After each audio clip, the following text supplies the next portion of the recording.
G'day everybody, how you doing? Welcome to Q&A with Whitey.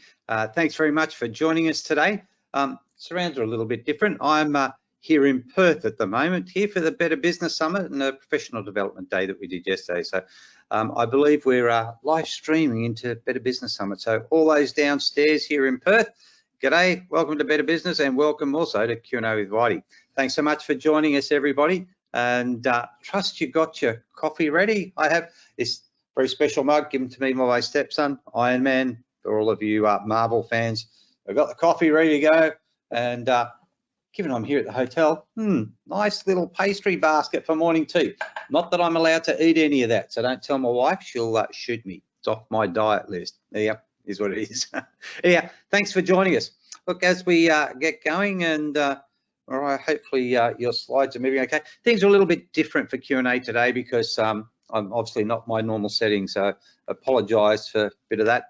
But I do want to thank our sponsors who kindly support everything that we do, not only just here at Q&A, but also with the FBAA, enabling us to bring all of these things to you free and to keep doing a lot more things for you that ain't going to cost you money. So it's great. We love them. So many thanks to ALI, Bluestone, Finstro, Prosper, Heartland, Insurance Advisor Net, On Deck, Pepper Money, Credit Fix Solutions, Affordable Staff, Early Pay, FunTab, Strive Financial, FE, BizCover, AAMC, AmFin, Trailbook Loans, and Notify. And of course, we can't forget the wonderful people at Suncorp who sponsor and support our confidential counselling program. Yes, that enables you to look after your mental health and wellness, allowing you to be able to access free, private, confidential counselling provided through Assure, who are the professional counsellors that provide that.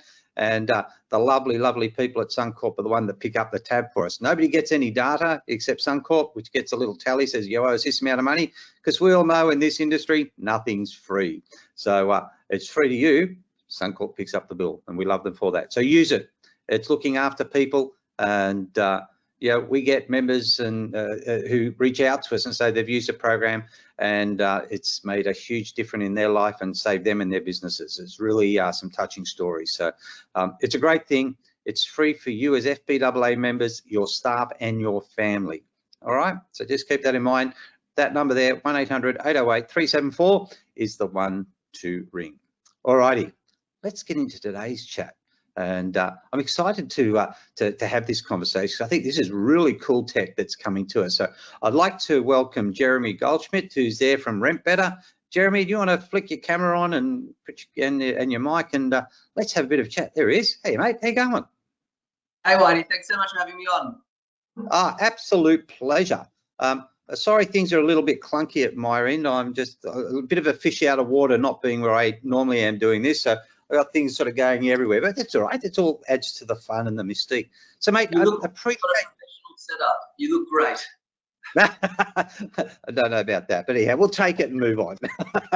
Thanks for that, buddy. I want to just I'm really keen to talk about what it is you do, but before we get there, I think it'd be good to maybe talk just a little bit more about you and your background and where you've come from, but prior to what you're doing now. I'm always keen to know. So. What was your journey like from being a kid and coming out of school, and then you did what and sort of led you today? We'll talk about today a bit later, but I'm interested to understand what's got you to where you are. If you ask my wife, she'll tell you I'll rabbit on all day about this stuff. So it's very dangerous to ask. But look, I year after high school, I took a year off and went traveling. I actually did a program that took me through Israel and was a leadership program. Got to do a lot of sort of informal education, psychology, some history, and just had an incredible time with a lot of friends. And then I came back and did university for a couple of years and did the very, very standard commerce degree, which sort of took me down the path of business and was probably the first sort of insights that I had into business. I did a little bit of sales as part-time jobs, which I really enjoyed and worked on commission, and always found that I was quite successful and motivated by the commission. And then I sort of moved in my final year.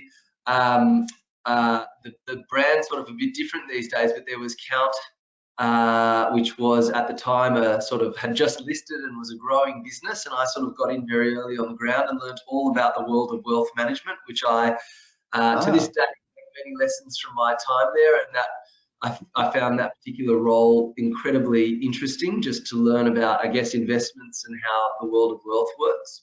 Yeah, it is an interesting part of our industry. Back in, I'm trying to get my dates right, let's call it 2000, I think it might have been 2001, I was head of private banking for a private banking group that was principally a wealth management company, right? Yes. I was looking after the debt side, and we built a private banking sphere in conjunction with another bank and stuff. It is a fascinating world. It's a real another insight as to how people think, act, and are motivated. I love that one. And I think based on the sort of timestamp on what you've just described, that was when it was really emerging in Australia and growing, and it was sort of the next 5 years where the banks went out and acquired all those wealth businesses. And so I sort of was there in the early days. And then as I finished university, I sort of jumped into a more traditional management consultant role. And that for the next sort of 12, 15 years was my main bread and butter, and it took me all over the world. I absolutely loved it. I got to travel to places I would otherwise have never traveled. I got to travel in towards the front of the airplane, which I never would have been able to access. And so I spent, about 12, 15 years traveling. I lived in the US for about 4 years. I did a lot of work in Europe. Basically, over that time, got to sort of see a lot of different businesses across the financial services sector. And it's actually one of the things that really led me to the insights to drive RentBetter. But I'll just park that for a second. But so, come to that one. Having come back to Australia sort of at the end of 2011, early 2012 from a stint overseas, my wife and I now have 3 children, but at the time had just sort of had our first child, and it occurred to me that traveling around and being in hotel rooms was not going to be the ideal way to bring up a young family. So I sort of decided to, sometimes it's a good move for some people.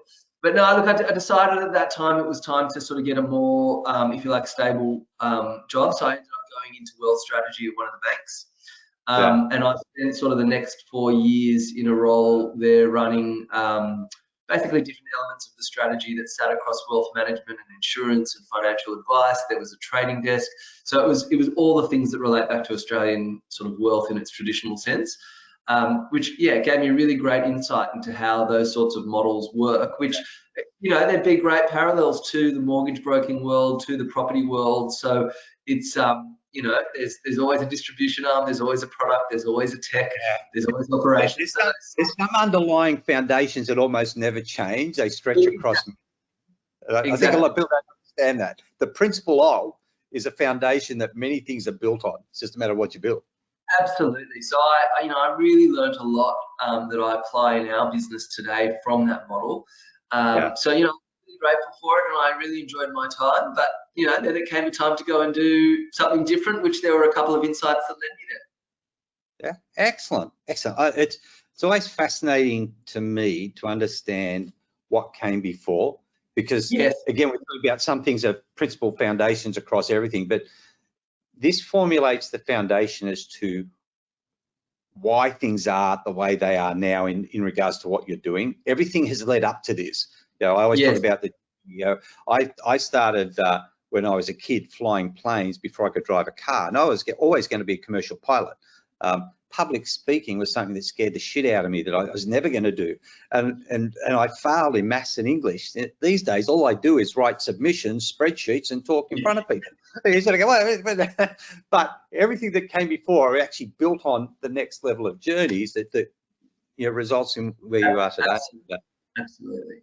And I think just if I jump on the sort of 2 big insights for me that got me from that, if you like, professional career into the startup of the business, and it'll make more sense as I explain the business. But the big one for me was that sort of, if you look at other industries, they tend to have sort of big tech backbones that drive compliance and efficiency and scalability. And I always looked at the property management and the self-management sector and just couldn't find one. So it was like, I'm looking at this day in, day out in my professional life, And this doesn't seem to exist in property. It wouldn't be great if I, as a self-managing landlord, had something like that. And the more I sort of dealt with family and friends who were looking for something like that, the more I realized, hey, this thing can be applied here and people will be into it. Yeah. So let's jump into that a little bit. Tell me, we're probably not going too far in front of ourselves, but tell me a little bit about what it is you're doing now. What is this new piece of tech that you're bringing, or have brought to the market, I should say, and we want to talk about this morning. But let's not go too far, but just give me a quick snapshot of it around. Otherwise, you're going to answer all my questions for me before I get to them. So we'll get there slowly. But look, the 30-second elevator pitch is that it's a tech platform for self-managing landlords. And so if you sort of look at the market today in Australia, there's about 2 million landlords out there. And there's somewhere between a quarter and a third of those are self-managing. And so that sort of gets you, I don't know, let's say roughly between sort of 500 and 650,000 or thereabouts are already self-managing. And the truth is, and any of your audience out there who are listening who do self-manage already will recognise that there aren't that many sort of support tools and platforms and ways for people who are going it alone to do it. Just on that point, because I think it's an important point. So I reflect, as you were saying that, my mind instantly went to, it sounds a lot like people who try to be owner builders. Yeah, you get this, not a lot of people do it, but the people that do it, probably only 10% of them do it well, and the rest of it's a dismal failure sort of thing. It's a real problem. So I go, well, it almost the DIY space in the managing rental properties of your own as such, I would have thought would have been fraught with difficulties trying to do it yourself, rather than flicking to a real estate agent saying, well, you do it and I'll pay you a clip sort of thing. Is it something that, again, just I'm curious to the greater size of it, but I think you just touched on it's probably about 600,000 people, did you say, that are trying to do this?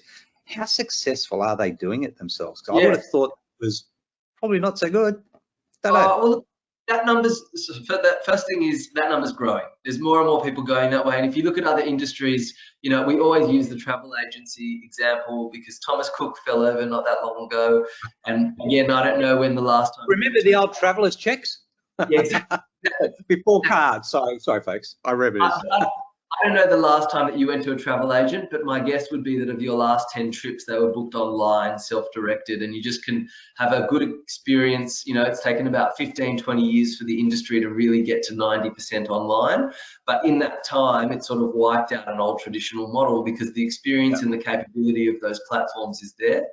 And we sort of see the same in property management. It's one of those things where if you look at industries in Australia where people have a low level of trust and a low level of satisfaction and a low perception of that profession, I think you'd find that, at your barbecue on the weekend or when you see family and friends, most people come up with a story of perhaps a not so great experience with an agent recently. And it's not to sort of paint the whole industry with the same brush, but I think the idea here is that a lot of people are paying 5 to 10% of their rental income away to someone that they're not always feeling is delivering value on what they're paying. People actually like real estate agents. Like in the old days, because I spent a fair bit of time in the motor industry, the old Parramatta Road used car salesman was not particularly a polite phrase, and lawyers quite often get dumped into the bin of sort of the the devil you got to deal with. Are real estate agents like these days, or is it a bit, you're using because I got it, not because I necessarily want to? Look, I think what's traditionally happened is that there's a low trust and a low perception, and people, Roy Morgan does some pretty good surveys and stats on images of professions, and real estate tends to rank at the bottom of that and has done so consistently for about 20 years. I think what's happened is that most people have not always been aware of the alternatives. So you get an investment property and the first thing you think of is, hey, I'm going to go and call the local agent. I'm going to ask my family member who they use and maybe use them too. And I think what's happened, there's a couple of just changes in behavior. I think, the pandemic certainly has helped push people online. And I'm sure you have this, Whitey, in every angle of your life now. There's a different app or a different dashboard or a different login. You just do everything online now. And so there's no reason, A, for property management, which is heavily process driven, to also be online. That's a possibility. Yeah, so we don't hate real estate agents, and a big shout out to Tom Panos, who we love. So it's not putting anything negative on that area, but or that industry. It's just I change. Sorry. I think the change of habits, like say, is, I look at my phone these days and it's just full of apps, and so everything's another. Yeah. I think there's a pretty heavy skew towards consumer behaviours changing, and the technology is helping that.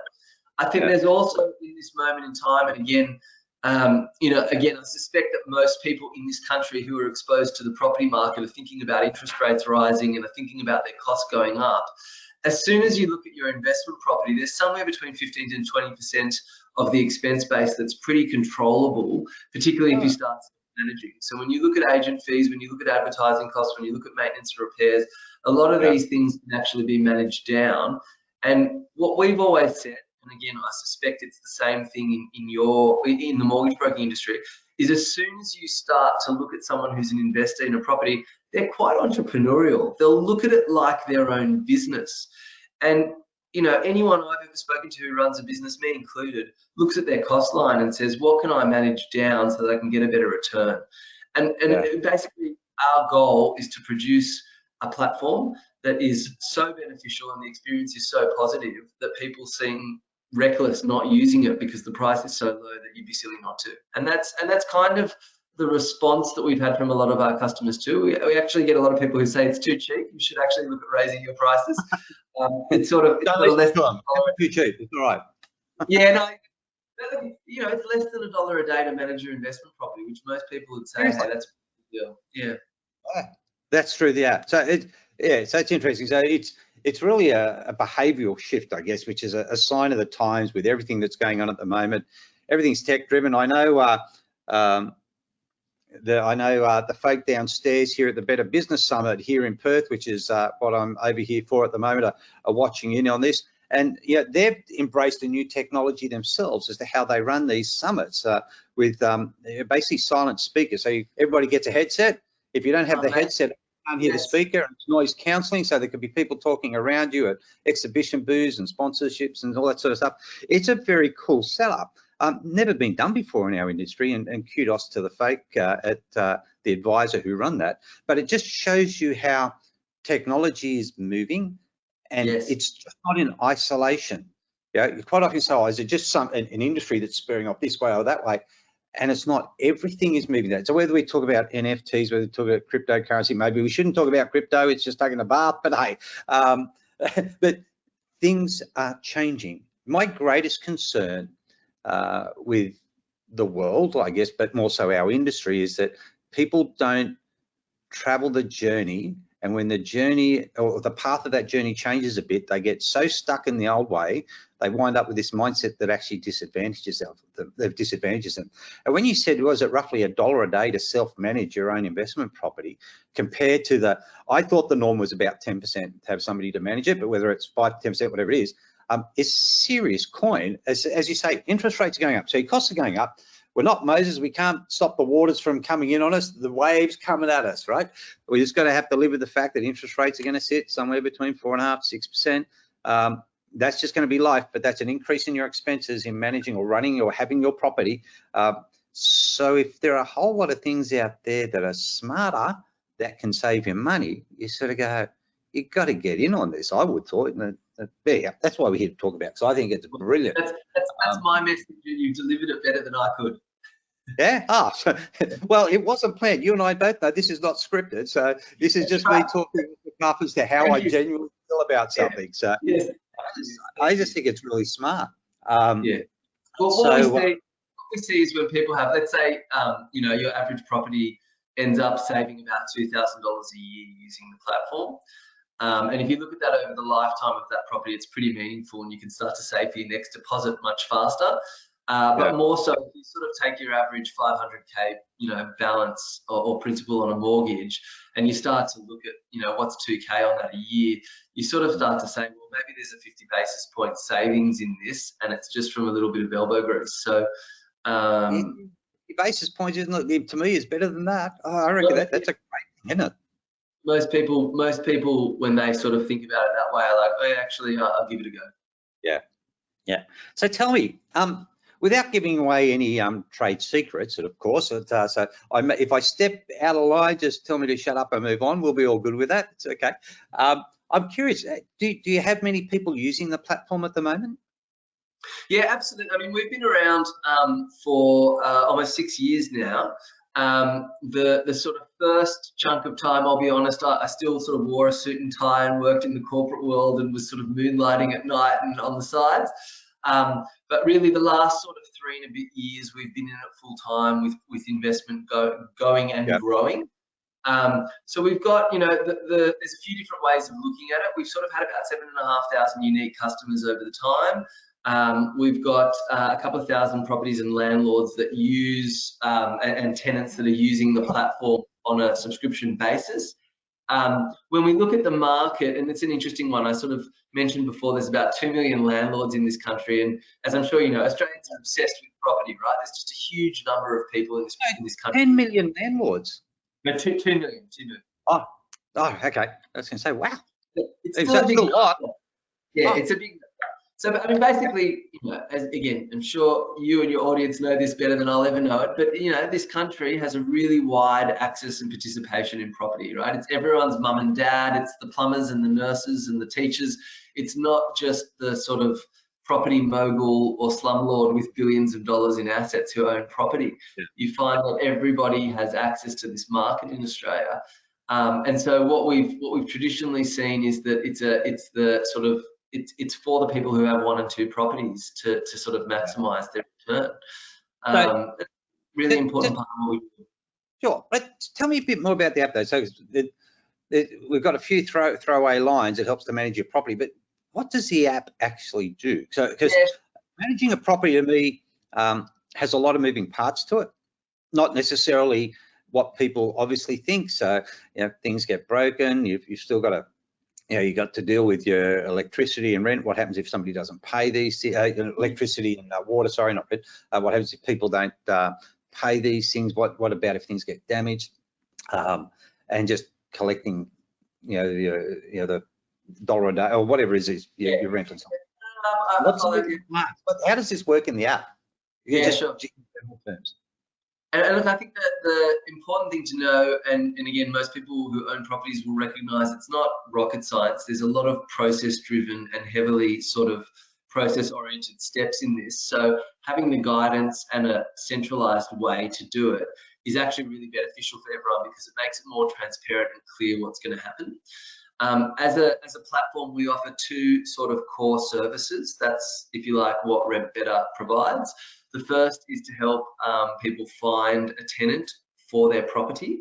So that means you wake up with the headache of, I've lost my tenant, I've got no rental income, what am I going to do?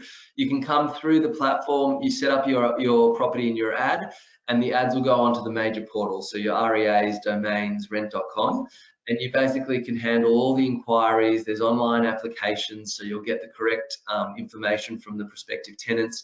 You can run a tenant check through Equifax, through their national tenancy database, and you can set up the, if you like, the standard lease agreement for each state or territory. So in a sense, the first part of our offering is to make sure that if you've started in a position where you don't have rental income or you're a bit worried, there's a pretty low cost way for you to get access to someone to put into your property. The second part is usually where the sort of seriousness of it begins, because it's one thing to find a tenant, but obviously the part where you actually get a return on your investment is when you get paid your rent and you manage things. And so that is arguably the more important part. So the really nice thing about the platform and about technology is your tenant can actually, in a few clicks, set up to review and sign their lease agreement, to pay their bond, to do the condition report. And so basically in a moment's notice, they've click, and both of you have signed, you've got a legal lease agreement and you're ready to go. And then what happens is the tenants can pay using either a credit card or their bank account. So there's quite a few different methods for them to do that. A payment schedule attached to that lease agreement. So let's just assume it's $500 a week, paid, you know, fortnightly for the next 6 months. All of that's sort of laid out, so it's very clear what's got to happen and when it's going to happen. The system will run the payments, it issues receipts, it automatically updates the ledger. And on the basis that there's any sort of issues related to payment, it'll send out alerts and notices to let everyone know that there's either been an issue with the payment or it needs to retry. Then there's a whole series of supporting tools around maintenance and expenses and tenant bills. Actually, everything's recorded there, and the goal is, because it's in real time, you actually always know what's going on. And the thing that we've always had from our customers, which we, you know, there's a percentage of people who come to us who have been sort of hurt, if you like, from the traditional model. We always sort of joke, you know, it'll be okay, you will love again, don't worry, it'll be all right. But the frustration and the fear from them might be that, you know, the tenant got into arrears and I never knew, or the tenant did damage and no one ever told me. And the beauty of something in real time that's monitoring it for you is it's going to tell you when there's an issue, and you can actually intervene early enough to make a difference.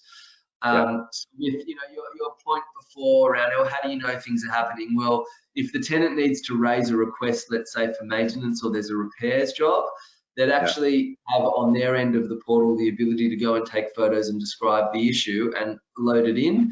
And you as the landlord actually have the ability to review it and then to kick off a job to either your own trades, or if you wanted to use the ones through the platform, we've got a partner.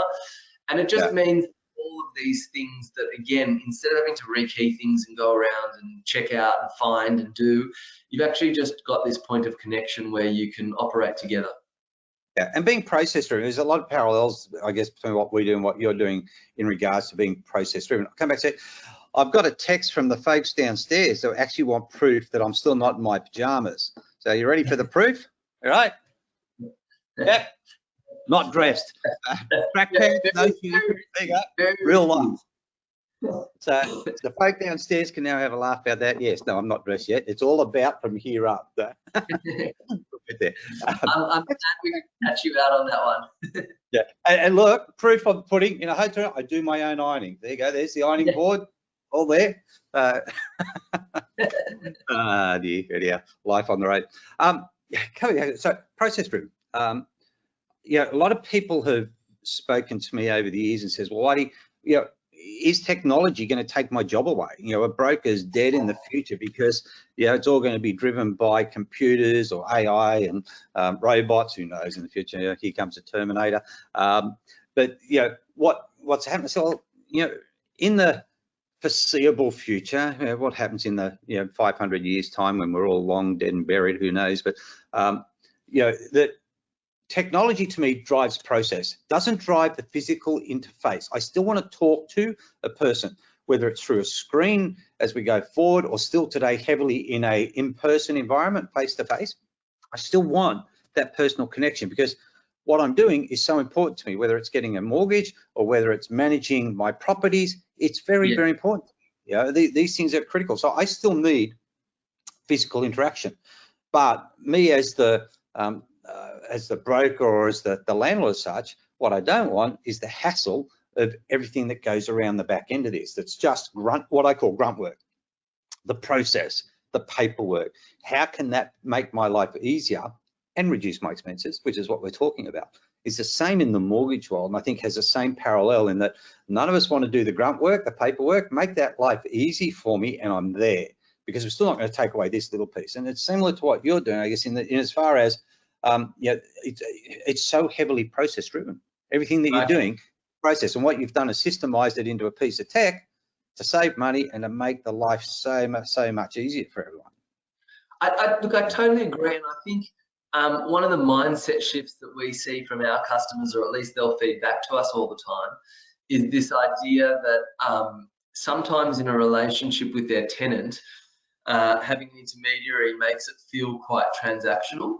And you have a tenant who's paying 20 to 30K a year in rent who thinks that they're paying something and they should get a service in return, who feels that they're not necessarily being treated that nicely, and then so begins the sort of frustration. Whereas if you look at it in a slightly different way, where the landlord cares very much that the tenant's going to pay their rent and look after the asset, and the landlord's likely to treat the tenant like a customer that they care for. And so what we find is exactly as you said, when you can take away the grunt and the pain in the administration and just make it the sort of table stakes that everybody can get by on, and then make it about the relationship, the whole outcome is just so much better for everyone. Such a valuable point. You know, when you're drowning in paperwork, everything just becomes a point of So if you're flooded with paperwork, administration stuff that's giving you the shits, and somebody comes in with a problem, you get to react sort of rather than, oh, look at that, okay, we'll sort that out because it's easy sort of thing. So I think it changes mindsets brilliantly for actual management piece. And I think it's also really important to note, as you said, there's never a perfect world. There always will be something, right? And I live in a apartment with my family, and as much as we'd like to think our place that we live in and take care of is perfect, stuff happens. It's life. Yeah. And so I feel like there's an element here that everybody recognizes that there's people on the end of the transaction, but as long as you can make the system clear where everybody knows where they stand, I feel like that totally changes the dynamic. And it's one of the important things I think about a lot of the tech that I see coming into the broker space as well, is it's enabling us better conversations and better service because you're on the better footing. Yeah. Hey, is there, I know you talked about sort of general maintenance and stuff. What happens in emergencies though? Is there like a hotline button to get something fixed urgently, or is that something that's part of the setup structure between the landlord and the client, that if there's an emergency, here's the person to contact, their number, click here and away you go sort of thing? Or is that, how's that handled? Yeah, look, there's a bit of that where basically there's a communications piece where they can obviously always contact their landlord. It's not like they're blocked from that. We actually partner with Allianz on a product which is emergency home assistance, and it's obviously at the discretion of the landlord. But effectively for 10 emergencies, people who have that product are covered for the emergency call out and the 1-800 number, and a 60-minute time frame for turnaround. So all those things that there is a solution for that if that's of interest. But we do find, and I don't know if you've ever had this experience, but cooler heads usually prevail in an emergency, and if something needs to be done, if the water tank is flooding, for example, it can be solved. Yeah, we all shoot ourselves and run. Yeah, exactly. So you end up sandbagging stuff and making sure, and it doesn't matter, who's on the other end of that line. It's always a tricky situation. Yeah. Hey, I've got a question here that's come through to us. It's just been texted through to me by Mariah. Thanks, Em. So the question is, are there plans for a RentBetter? Is there plans for RentBetter to have a referral partner agreement? So when a broker has clients that they're, say, organising or investment loans for, or restructuring for them, they could be referred through to yourselves with some sort of commission arrangement. Is that something you're looking at, or? Yeah, absolutely. It's fantastic timing, and once again, I feel like you and your audience have led me through this better than I'm doing. So, if you do go to the rentbetter.com.au site and you scroll down the bottom, you'll see that there's a button that says "Become a Partner," and so brokers can actually sign up there, and they'll get a unique link and a unique code. And what we've just recently launched is the ability for them to go out to their sort of client network and refer it on. And there is a structure attached to that for them to be rewarded when their customer becomes our customer. Excellent. Nothing like a question that's unscripted out of the blue that has a happy landing. I was happy about that. Exactly. Yeah, it's much better than saying we're thinking about it. At least this way we've done it. We've got people who have come on board, and we're seeing the volume of leads come through from that, which is really exciting. Yeah, that's excellent. So, look, so tell me, what else is it we need to know that we don't know about this product? Are there any other little interesting little tricks around the product? So I don't get me wrong, being a little bit older in my life cycle, I'm trying to think through how I was going to express that as being an old bloke. So yeah, we move on. I love the way technology is evolving in our world, and what I like more so is people doing it smart. So this solves the grunt work problem that I find that where most people's pains are. It gets over that. It creates, to me, a much better relationship between landlord and tenant, because by nature of what you're doing, we spoke about this before, it makes everything friendlier. So the grunt work's been done by somebody else. I haven't got the shit, so I've got all this paperwork I've got to do, I've got all this administration stuff, and it's doing my head in. Tech is driving the process stuff that just needs to get done, and systemizes it in a manner that then means if you and I have to have a chat, it's a friendly chat, not necessarily one that's no, you're a pain in my ass sort of thing, go away and leave me alone. So he says to go, well, that to me is really smart, and also I think has such a benefit to people. And yeah, I sit here and go, yeah, where do things go to next? But I guess this is always evolving technology and so on.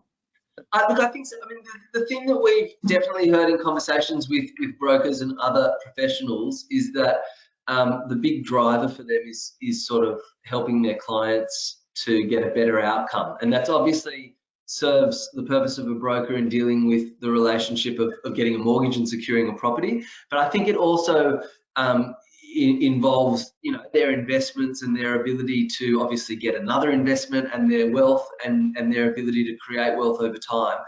And I think, you know, from our perspective, what we're doing is something that allows investors to A, maximize the return on that investment, and B, save money while they're doing it. And so I guess the final point here would be that, you know, as your audience is talking to their client base and they're looking at investments, we're certainly seeing customers come through who are straight away saying, I didn't even consider looking at the traditional agency, I just went straight here. So I think that it's sort of timely to position it in the conversation. We've got that program for people to register. If they want to get in touch with us and sort of, you know, make an introduction to their customers, we're more than happy to sort of give the, if you like, the silver service approach and just make sure they're looked after.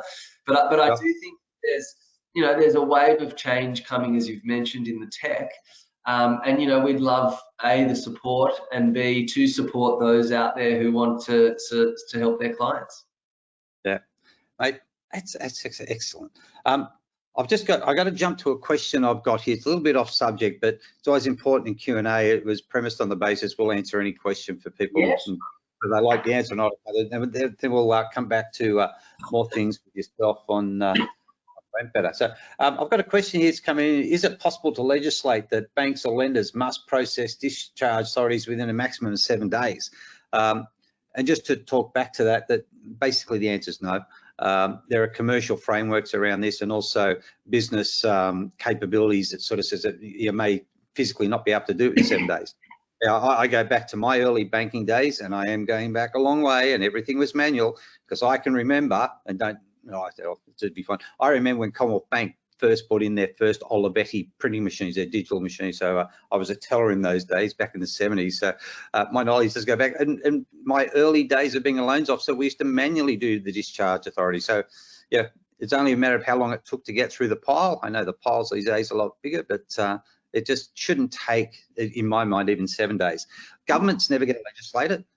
Because it is a commercial situation rather than a legal technicality, if I can put it that way.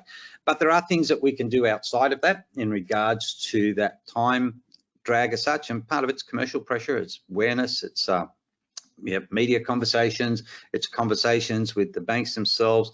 You got to remember that banks won't make a collective decision, or no industry makes collective decision on that. There's concerns with collusion and anti-competitive practice through the ACCC. There's a whole host of things sort of play into that, but the bottom line is that process needs to get better. Yeah, the retention teams is more to me the debate which creates the lengthier delays, and I feel that they're conversations I'm actually having with government at the moment. And once we find out what happens after Saturday, we'll continue those conversations. To me, they're grubby little conversations where people are offered deals they can't even get to. Even when they ask their lender, say, I'm thinking of moving, what deal you can do for me? Nothing.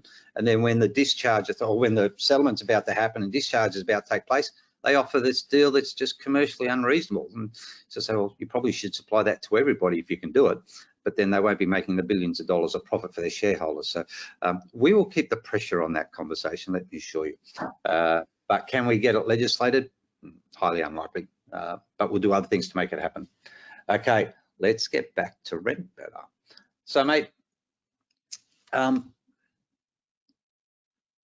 what do you think? I already know the answer to this, as I say, but to me, is that why should people do this? I sort of self-answer the question in my head. Say, well, geez, it's cheaper, it's quicker. I don't have to deal with a person, and not putting a mocker on real estate agents or anything like that. But so I can do this myself. But are there other reasons why this is such a good option for people? Yeah, look, I mean, I think the simple answer that you've covered most of them, but you know, we always look at it's about cost, it's about control, and it's about trust. And I think the really important element here is, as we said, the trust one is what drives a lot of people to us, but there's also this underlying thing around the control. And I think I always look at parallels to our industry, and if you look at what happened with self-managed super funds over the sort of the last 20 years, they shot through the roof. And even though some people thought they might be getting a cost benefit out of it, most of the time, you know, everyone knows it actually costs more, and it's more administrative burden, and it's harder. But the driver for it was actually the control, because people wanted to invest in asset classes in ways that they wanted to invest. They wanted to get a better return. They wanted to be in the driver's seat. And I think there's a lot of parallels here, which is, as an individual investor who has, you know, again, it's their nest egg in most cases, that people have worked pretty hard for a deposit to get to that point of purchasing a property. There is an element here that says, well, I'm not really sure that that person over there is the right financial manager, so to speak, or the right property manager, so to speak. They're not really managing the asset. They're sort of managing a tenancy in a person.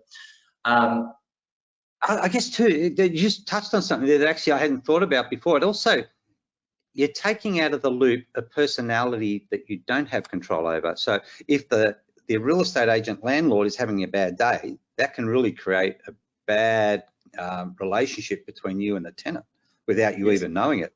So actually mitigate that on the way through.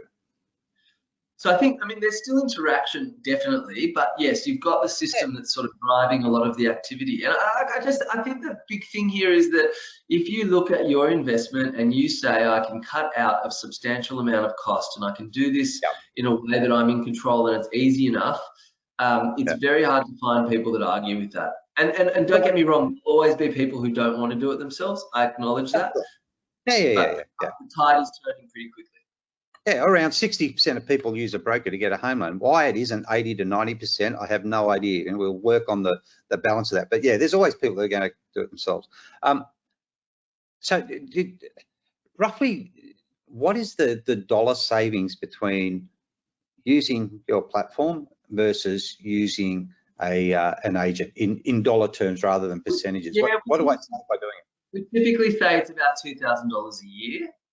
Obviously, if your rent's higher, it'll go up much higher. And that's a function of, you know, again, it's depending on which part of the country you're in, it's sort of 5 to 10% of the rental income. There's usually some administrative and sundry type fees. There's obviously doing a letting each year, and then there's a whole bunch of other sort of statement stuff that goes into it. So off the back of all of that, we sort of see it at about $2,000 a year, and that's per property. Yeah, per property. Yeah, and less headaches. Better, in my mind, it'll be better systemization because you're taking the human element out of it. We all make mistakes from time to time, and that's life, and there's nothing wrong with that. But you start to mitigate that because of the driven process that actually sits behind this, that things that just should snap through all the time, I would think. Correct. Mate, we're pretty much, I think, at the end of the conversation. And what I'd like to say is, have you got any last piece of advice or hot tip you'd like to give? We've got a couple hundred people around the country watching at the moment, a whole lot of people downstairs laughing at me because the bottom half isn't dressed to get to do what I've got to do the rest of the day. That's all right, we'll get there. Yeah, you got any last piece of advice or hot tip in relationship to this space and what you're doing?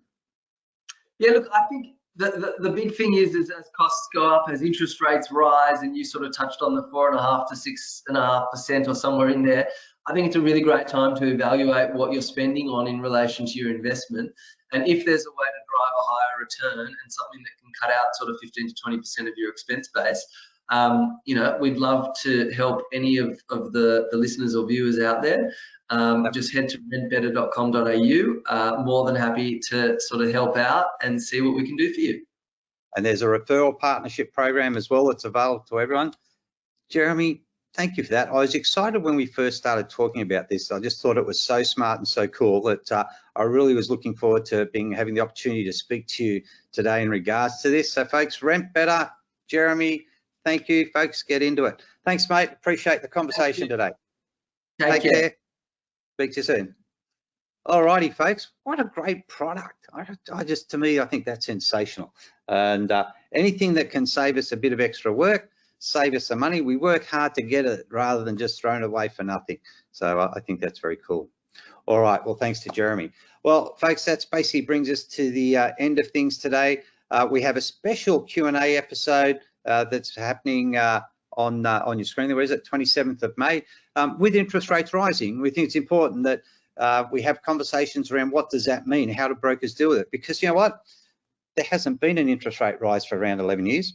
So there's many brokers in this country who haven't been through that environment, let alone borrowers who have never been through that environment. So we have a special conversation there with two of our great state presidents and people with huge amounts of experience. So we have Trent Carter and Brett Spencer, men who have greater minds than I in this industry when it comes to this sort of stuff. And they're going to have a chat to you on the 27th about what does that mean. So please join us for that, and it'll be a great session. And you can register online via our website. There'll be links available to everyone. So get in there, register for that. It'll be great. And for our PD days and summits that are coming up, we're heading to Hobart, Sydney, Brisbane, Sunshine Coast, and Adelaide, just to finish off the current rounds of what we're in the middle of at the moment. So I look forward to seeing you at one of those events. Join in for Q&A on the 27th. Thanks again to our partners and for joining us, and of course Suncorp and our counselling program. And you'll get an email shortly after this. You get one CPD point for joining us today, and there'll be a little survey there. We love your feedback. We always like to know if we're on message or not, or if there are other subjects you want to talk about, let us know. Alrighty, thanks for that. Take care, and I look forward to seeing you soon. Bye for now.